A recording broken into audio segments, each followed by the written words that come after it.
গত ২৪ ঘন্টায় মুর্শিদাবাদ পুলিশ জেলার দুটি থানা এলাকা থেকে বিপুল পরিমাণ আগ্নেয়াস্ত্র উদ্ধার হলো। আগ্নেয়াস্ত্র পাচারের ঘটনায় জড়িত থাকার অভিযোগে মোট ৬ জনকে গ্রেপ্তার করা হয়েছে। শনিবার রাতে সাগরপাড়া থানার পুলিশ গোপন সূত্রে খবর পেয়ে জেলা পুলিশের স্পেশাল অপারেশন গ্রুপের আধিকারিকদের নিয়ে চর বটতলা এলাকায় অভিযান চালায়। শনিবার 10:30 নাগাদ গোপন সূত্রে খবর পেয়ে পুলিশের একটি দল চর বটতলা এলাকায় অভিযান চালায়।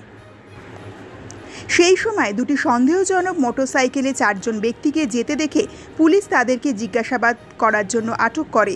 ওই ব্যক্তিদের জিজ্ঞাসাবাদ করে কোনো সন্তোষজনক উত্তর না পাওয়ায় তাদের সঙ্গে থাকা ব্যাগগুলি পরীক্ষা করে। এরপর ব্যাগের মধ্যে থেকে উদ্ধার হয় 3টি 7.62 mm পিস্তল, একটি দেশি একনলা বন্দুক, 6টি ম্যাগাজিন, 15টি 7.62 mm বুলেট, 5টি .303 বুলেট। এর পাশাপাশি ওই 4 জন ব্যক্তি যে দুটি মোটরসাইকেল করে আসছিল সেটিকেও আটক করা হয়েছে। পুলিশ সূত্রে জানা গিয়েছে, আগ্নেয়াস্ত্র পাচারের সঙ্গে জড়িত ব্যক্তিদের নাম গিয়াসউদ্দিন শেখ, মিনারুল শেখ, মুকলেশু শেখ এবং মারুক শেখ। ধৃত ওই ব্যক্তিদের বাড়ি জলঙ্গি এবং রানীনগর থানা এলাকার বিভিন্ন গ্রামে। এসডিপিও বলেন, ধৃত ব্যক্তিরা কোথা থেকে এত পরিমাণ আগ্নেয়াস্ত্র পেয়েছিল এবং কাদের হাতে এগুলি তুলে দিতে যাচ্ছিল তা তদন্ত করে দেখা হচ্ছে। তবে প্রাথমিক জিজ্ঞাসাবাদে পুলিশ জানতে পেরেছে, ধৃত ব্যক্তিরা সম্ভবত বিহার থেকে এই আগ্নেয়াস্ত্র নিয়ে এসেছিল। ধৃত ব্যক্তিদের প্রতিটি আগ্নেয়াস্ত্র ৩৫ থেকে ৩৬ হাজার টাকায় বিক্রি করার কথা ছিল।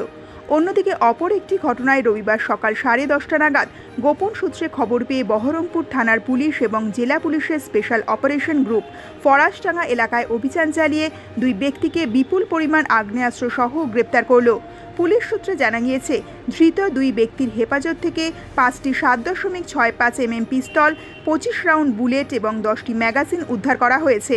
বহরমপুর থানার এক আধিকারিক জানান, ধৃত ব্যক্তিদের নাম আবু হেনা, তার বাড়ি মালদা জেলার বৈষ্ণবনগরে, এবং শরীফুল শেখ ওরফে বাবু, তার বাড়ি মুর্শিদাবাদের রানীনগর থানার মোহনগঞ্জ এলাকায়।